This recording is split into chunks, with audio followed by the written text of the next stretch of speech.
I take 3 random words, randomly generated, and I use those to inspire a piece of writing. I just do a story or a scene or whatever. Basically, I go with the first thought that comes to my head, or I give it a couple of minutes, let those words sink in, and then I just go for it. So here is my very thorough and dramatic brief for the daily writing challenge. In the daily Twitch writing challenge, we improvise writing a short story, scene, or passage inspired by just 3 randomly generated words. And the idea is you'll be able to watch along with whatever I'm writing as I'm writing it. You should, if you can, just grab pen and paper, grab a laptop and do it yourself, because it's super fun. I really like it. It helps me get into the flow of writing, and it helps me keep my imagination fresh and exercised. So you can write whatever you want. For me, it's about getting in and exploring a story, not worrying about the writing. And my caveat is there will be typos and mistakes throughout. I'm terrible when it actually comes to the formal skill of writing, typing. It doesn't matter. I don't care. Just deal with it now. I know it really annoys some people, but you just got to get used to it. The whole point of this is to not worry about the formal side of writing and just write something, right? Just explore the story, just explore the idea. So the rules, the very, very simple rules are to have fun, keep it short, and remember that you can always just edit it later. So don't worry so much about spelling mistakes and formal stuff. I know this is something that's stopped me from writing in the past, is when I'm worried about not being able to do it right or write it really well, or getting hung up in editing something, when you get stuck rewriting the same sentence or the same paragraph over and over and over again. It's just a bad cycle because it stops you from storytelling, which is kind of the point of the whole thing. So this challenge is designed to get you out of that habit. So the way I do the words is I use this random word generator. I set it to nouns for this exercise because it can sometimes really throw you some curveballs when it comes to adjectives that make it really specific. And obviously verbs can sort of lead you down the path. The verb already describes a certain amount of what might be happening in the story. So by just having nouns, it can be 3 really disassociated and sometimes similar things. You can see in the initial example is run, excavation, and floor, right? It's pretty vague, and it's supposed to be, because the idea is to challenge your imagination and just let your brain kind of lead you to a story by linking these 3 things together. So let's see what today's words are going to be. Interesting. So patient, treatment, and loot. Now, the first 2 already have a kind of an association, so that's something. Loot, patient, treatment, loot.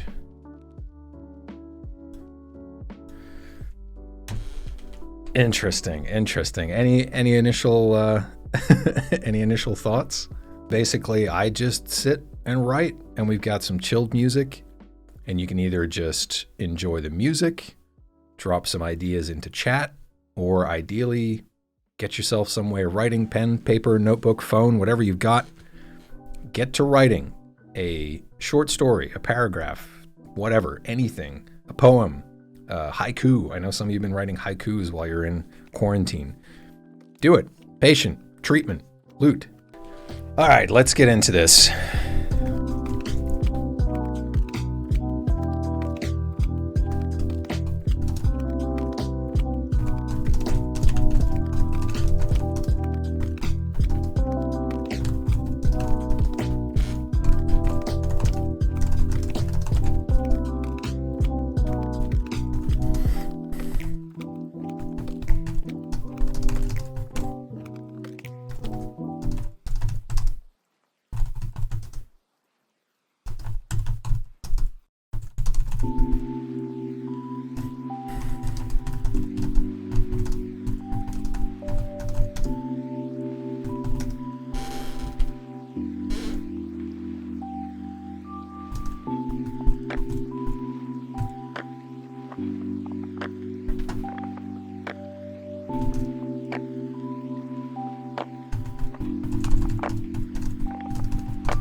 As I said, prepare for many typos.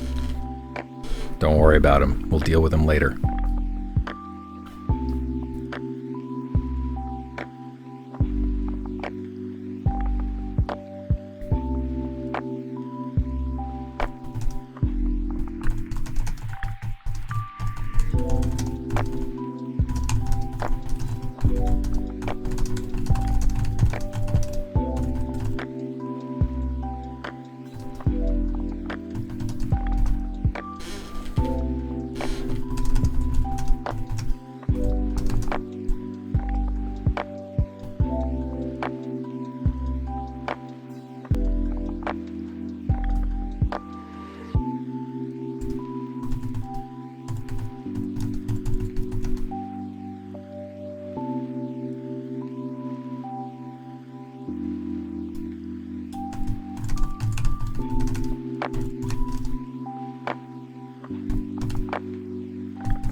How's that, Mr. Simpsione?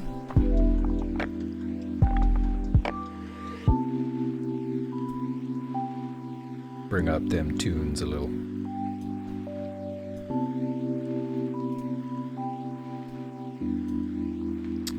Let's try that.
I'll correct stuff if it starts to become illegible. Otherwise, I'm going to try and ignore it till later.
Heading in strange directions.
I hope you're writing your own version of this right now, and I can guarantee we're not going to the same place.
Yeah, the fireplace sounds are to replace the sound of what used to be my CPU boiling over. Now I've actually got a system that can handle this, so that's nice.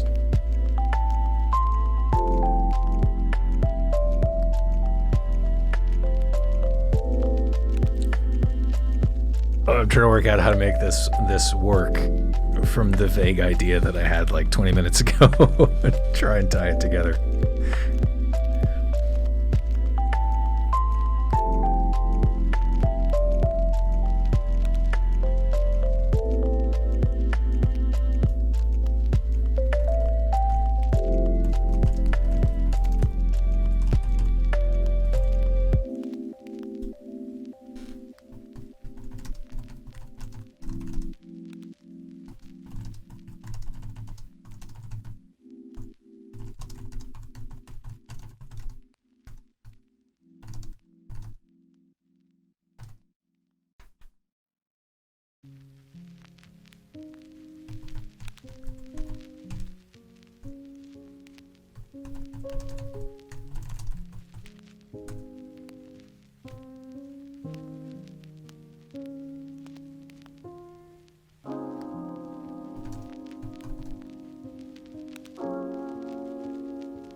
And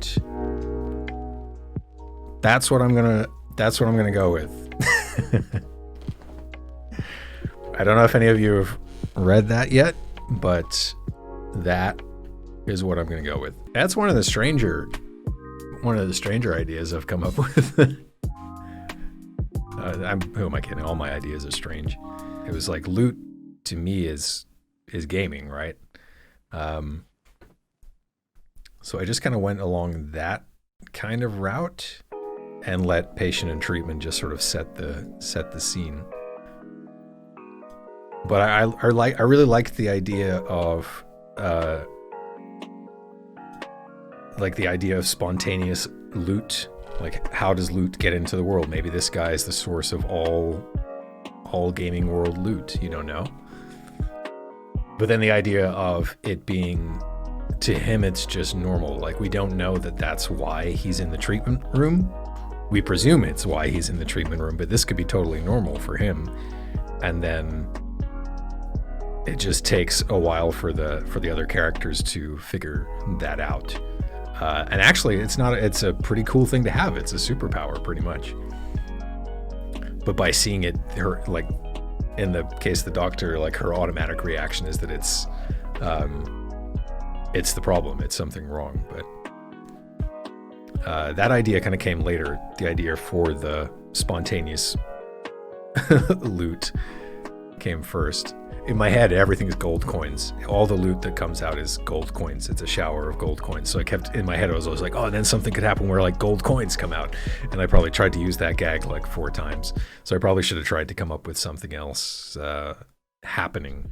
So the joy of just getting this idea out is that I could now go back and sort of refine. So maybe every time a loot thing comes out, you could just put almost like a placeholder. I could have said gold coins, and then figured out the more fun stuff later. It's good to challenge yourself in the moment, but sometimes it's like, in the case of this, the idea, it didn't really matter so much what the individual objects within the loot were. Of course, for the end reader, it's really important because that's part of the fun of it. That's part of the color of the scene. But you don't have to think all of those things up right now. You can always come back and do that later. And it's why I don't really structure too much when it comes to like how people talk and stuff like that. I just put in italics for dialogue, because you can always structure around those things later. But if you've got an idea for what someone's going to say here, put it out there, and then you can always structure it later. I think I would have liked to establish the guy on the table better. Yeah, laying on the table was a young man in his late 20s, staring at the ceiling and clutching a small wooden sword and shield to his chest. And it's kind of like I was going somewhere with the sword and shield thing, but it was more to just denote, that that's who he is, and later on mentioning his sandals, trying to create him as like a sort of kind of, I was thinking like Link in my head from Zelda. But I also wanted him to be just like a normal dude, and I think I maybe could have established him better. Maybe it'd be something if we describe him more like,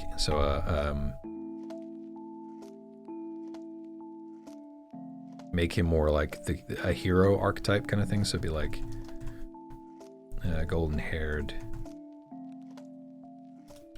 young man dressed in a simple tunic.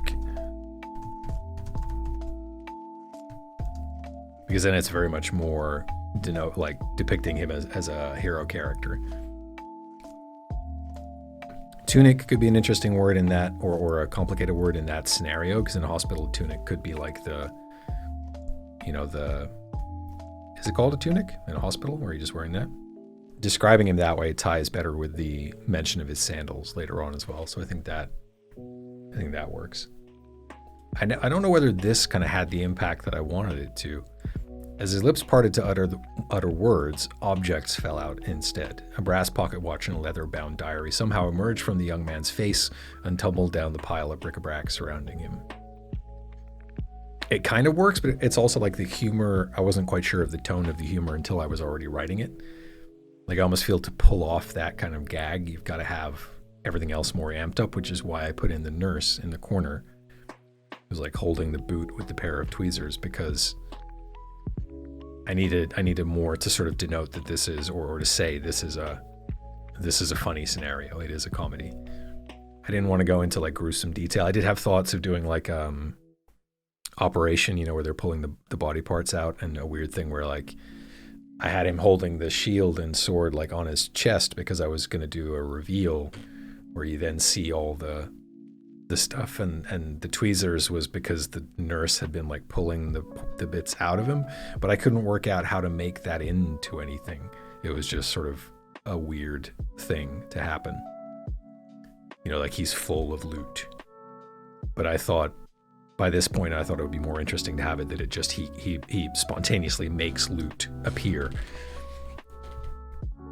So when he tries to reply, when she asks him, how long has this been happening for now? He tries to reply, and a watch and a diary falls out. Or, a leather-bound journal would sound better than diary.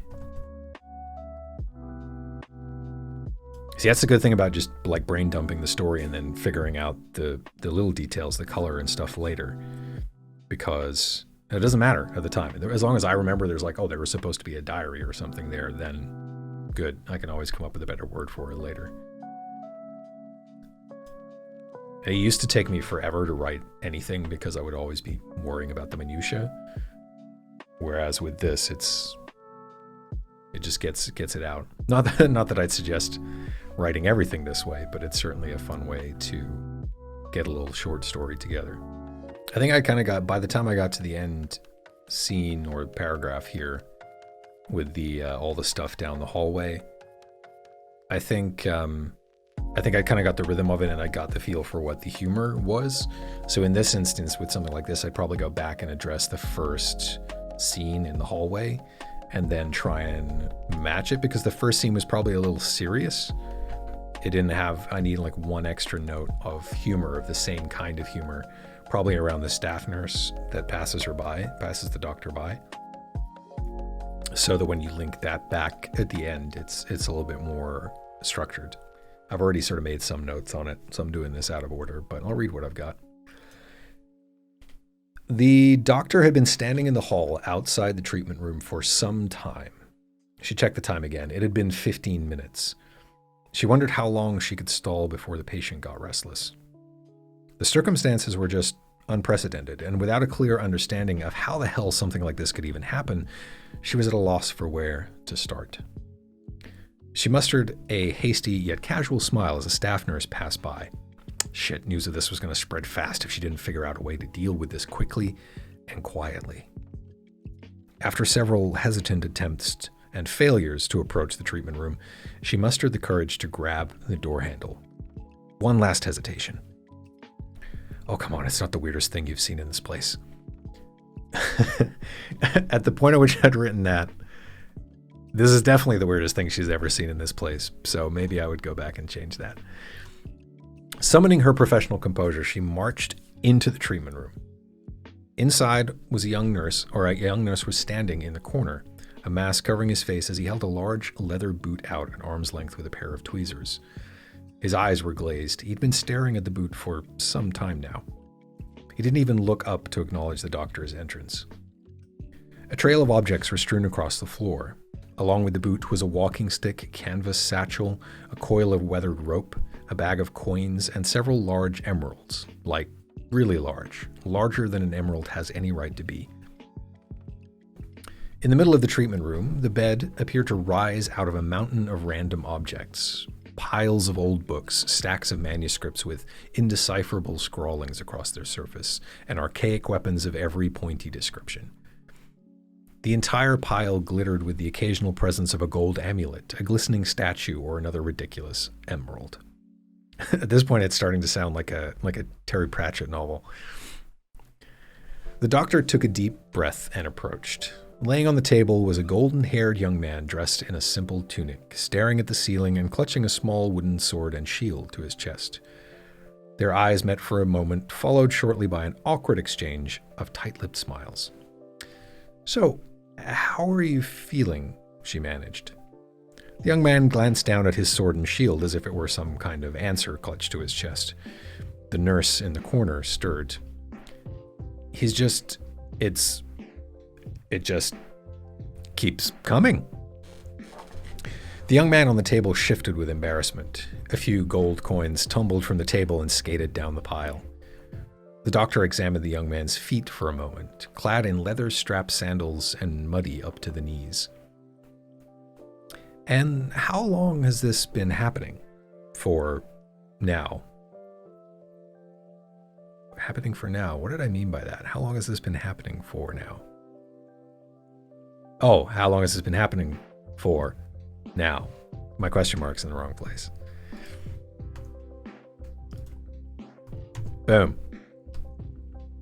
Fixed it. Happening for now. There we go. Was all she could manage to start with. The young man took a hesitant breath, glancing over at the nurse, who backed further into his corner nervously. Lifting the sword momentarily to scratch his head, the young man resigned himself to answering. As his lips parted to utter words, objects fell out instead. A brass pocket watch and a leather-bound journal somehow emerged from the young man's face and tumbled down the pile of bric-a-brac surrounding him. Did he eat a golden goose? Maybe, origin story. One story leads to another. I mean, that's a great thing about doing short story exercises is I always try to write it in a way that it's like a small part of something bigger. I try and imagine it as something bigger and then just write a really tiny part of it. So I still try and have a beginning and a middle and an end of some kind, but I always imagine it as one part of something bigger. So yeah, great origin story. The nurse in the corner was back to staring at the boot clutched in his tweezers.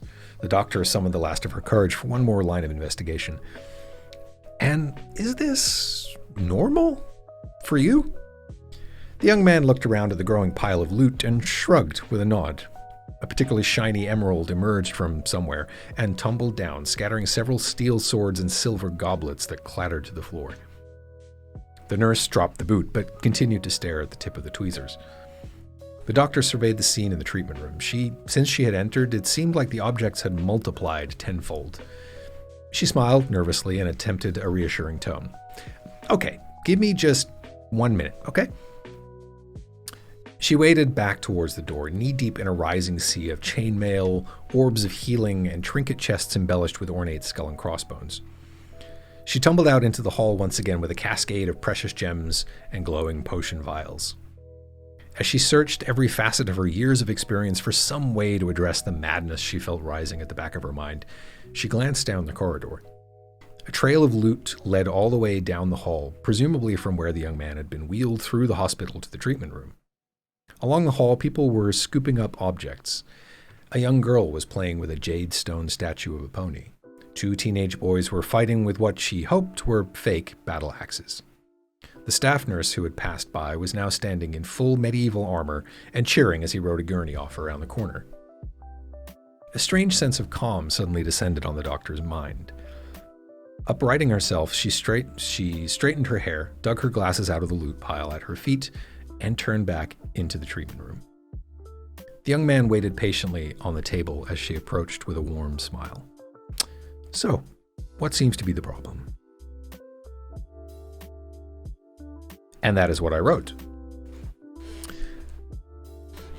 So there was a few things there that I could see. On the whole, I'm actually really happy with it. Like, I kind of got most of the idea that I had. I ran with it, and it evolved, certainly as I was writing it. But I'm actually pretty pleased with how it came together. So yeah, this first line that she says to herself, it's not the weirdest thing you've seen in this place, because I wasn't sure where I was going with it at that point, but I wanted something that teases to what's behind the door, because we were building this idea that there's some situation in the treatment room. We don't know if it's going to be really serious, if it's going to be what, but I wanted it to be weird and somehow lighthearted. Maybe it's something that, like, it's actually advice to herself that, like, it's just another patient. Because that's kind of what she figures out at the end. The phrasing of this, it's just another patient, makes it also seem like we're identifying a problem that she's going to fix later. Like, this perspective of hers, it's just another patient, seems like we're setting something up there. which isn't the way the story goes. So it might be good to, have it as something more simple. Like it's not that weird. Just like busting into the door. I think like this part probably is unnecessary. It was like an extra gag with the shiny emerald and the nurse dropping the boot. It was just trying to create this really awkward, tense moment. Like the doctor felt, they wanted to see like she was just being unreasonable, like going in, not helping and getting, GTFO. I wanted this sense that it was just like so awkward and so unusual that she was just at a loss. And it wasn't until she saw that like, other people were actually benefiting from all this stuff and that the guy actually seems to be fine. With the loot side of his life, he might have, backache, in which case that's what he actually needs help with. But for the sake of the story, I thought it's not really important to get into that, right? That's the great thing about writing short stories is you can start and end anywhere. There's probably a better way that I could describe the change that she has. The strange sense of calm descends on her mind because I'm describing what's happening internally. She now no longer sees the loot as a problem, or she realizes that it's not a problem. I don't know if that came across. I hope it did. But that might be something where you might have to tweak that part of the story just to deliver it more clearly. With something as cerebral and sophisticated as this story, I think it's good to leave the audience to figure it out for themselves. Lay all the breadcrumbs for them. Should I give it a title? Because like I said, I think what seems to be the problem is a pretty good title for it. I figure if I just do a few of these, then I can figure out the structure for it. And it really helps. It's really helped having you guys there to chat to and get a feel for and kind of what's going on. I hope that I can get more people in here. It might work, it might not, don't know. But I figure if I try a few, I can at least figure out the format. And then if I roll with that for a little bit, see if I can get more people to engage with it. So what we have learned today is that if you ever see a guy who is literally spewing loot, you should be friends with him because eventually he'll poop emeralds. Be excellent to each other. And I'll see you in the next stream.